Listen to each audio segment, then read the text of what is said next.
Pues Yadira Escobar es una pintora que se ha visto obligada prácticamente, porque antes lo mío era el arte, just art. Okay. But because of I grew up in Miami, what your teacher says, 305 is incredibly heavily politicized. I mean, here it's everybody is, okay, I'm not going to say everybody, but everybody typically has their own position, and it's a die-hard feeling. So as you start growing up, you learn how to count your ABCs, but you also have to define your political party. Yes. So The funny thing about that is that you see that not only here, but you see it everywhere in this country. Like, honestly, I see it.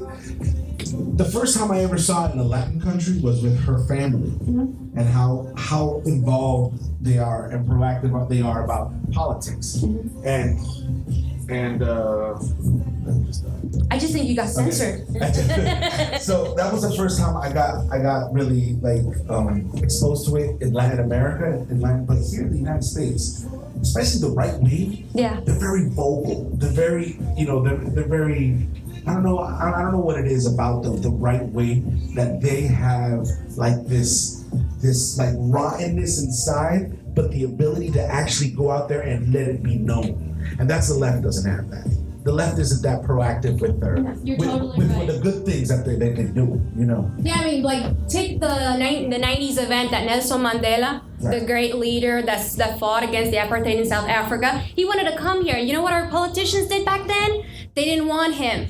The Cubans went out and they talked things against them, even though the leaders of the black community say, hey, don't ruin this for us. This guy is like an icon. He is a leader. It's okay. I mean, we understand that you're against communism, but that's just being racist. Right. And poor Nelson Mandela came here, and our political leaders in Miami did not go to his conference. Yeah, that was a total disgrace. Like, you people are you make Miami look bad, you make it look backwards. They make us look backwards, especially in the eyes of other countries. Exactly. As Americans in our system and everything. Look at what they did to the Pope.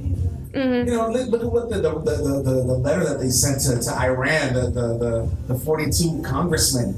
I mean, I don't know if you remember that a few months ago. Mm-hmm. I mean, it's just like they get their way to disgrace us all. Yeah, because the right wing in la derecha, las extremistas de Miami, they have a plan and they've done it effectively. They go into Congress, they make their sons senators, all with the help of the CIA. There's a lot of government involvement because it's not normal. Because why weren't Cubans when they arrived here? ¿Por qué no los trataban igual que los nicaragüenses? ¿Por qué no los trataban igual que los haitianos? You see that there's a special treatment.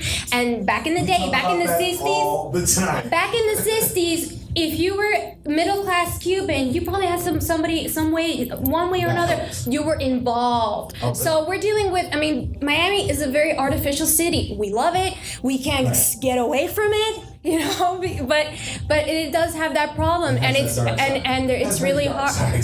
Yeah. But so about myself? we just talked about Miami, not about me. No, I'm very interested because I would like to know. I know that you come from a political family. Yeah. It's in your blood. Mm-hmm. Can you tell us a little bit about how?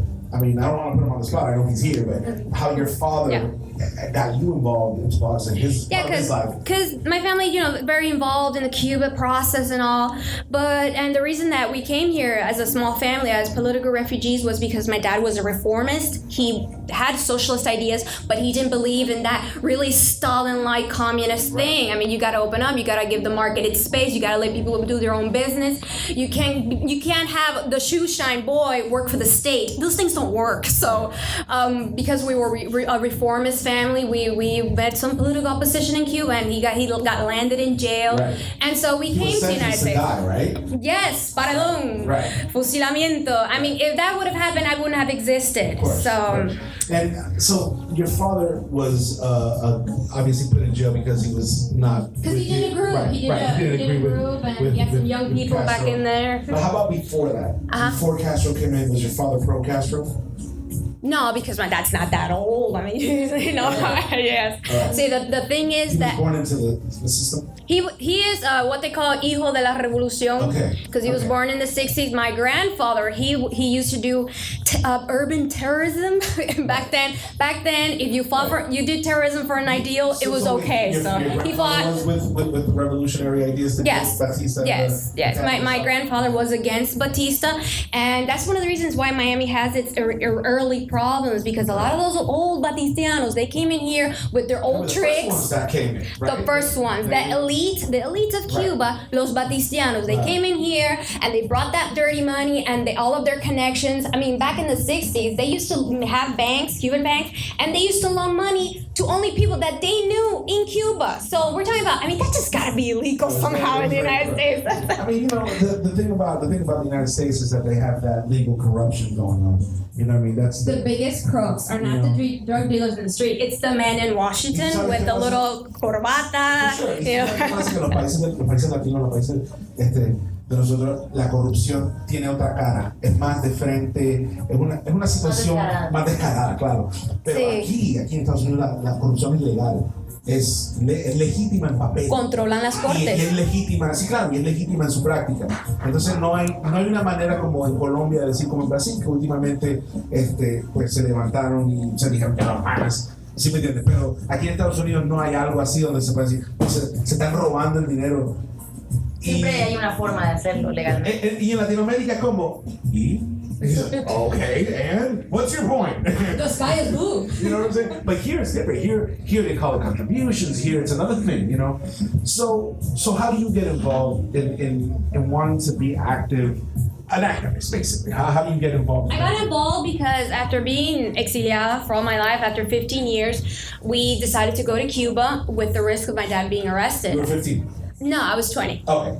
Yeah, it was back in 2008 when Fidel stepped aside and there was Raul, and Raul was a reformist. So we were, okay, we're gonna try. And then when I went over there to Cuba and I saw just the poverty, the way that people just give you everything, you know, muy acogedores, esa cosa latina, ¿no? Que tenemos, a mí me partió el alma. Yo, te lo juro, que muchas veces en mi viaje del 2008, yo me estaba llorando porque conecté con mi familia, abuelos que, no, es que me emociona hablarlo porque yo tenía a mis abuelos ya a nivel de memorias, como que tú dices, me recuerdo un sueño, pero cuando yo los vi a ellos en el aeropuerto más allá y que los abracé, yo digo, es que ustedes existen. Entonces fue muy emocionante y entonces cuando yo regresé, para mí la política hasta ese tiempo había sido lo que me decía la derecha, ¿no? Porque yo me creé aquí con Balar y Mediana Roletti y todas esas cosas que te dicen. The norm. Y tú, yeah, the norm, you this tradition, you know, y tú lo sigues, pero en la medida que te vas involucrando y que vas aprendiendo más, tú te vas descubriendo que esto es un negocio, que ni siquiera ellos sienten eso, ni siquiera son los líderes estos derechistas, ni siquiera ellos son anticomunistas, porque ahí está Eliana haciendo negocio, visitando China comunista. Wow, you know, son inmorales. Entonces, a la medida que pasó el tiempo, me fui involucrando, surgió esto del Occupy, cada vez. Yo diría que naturalmente, aunque empecé en la derecha, me fui desviando por mi propia experiencia, me fui desviando después centro y cada vez soy más izquierdista ya. Y simplemente porque cuando estamos en Grupo Caimán con nuestra organización, que fue la que en los años 80, which landed my father in jail, when we revived Grupo Caimán, and all we wanted to do was ask the Cuban government to release the political prisoners, to remove the white card, and asked a lot about reconciliation, to la reconciliación. You guys were the voices. We were practically, I don't remember anybody else talking about reconciliación, which was like really early. And just because of asking those things, which in the current Yadira, I view those things as cosa de derecha right now, but back in the day, I was threatened, my family was harassed. I mean, we even you guys had redeemed spies or something like that? it was called, it's like, how can I be a spy if I came to the United States with 6 years? A 6-year-old cannot be a spy, you know. I think that the United States government would have already arrested me and my whole family, you know, the gang of spies and all that. Right, it's a very, very thin line between the government thinking that you're one and then looking into you. Exactly. I mean, I have no doubt I was researched. I mean, they used to. Oh, sure. I mean, they've got files on everybody, right? Even if you're just a singer.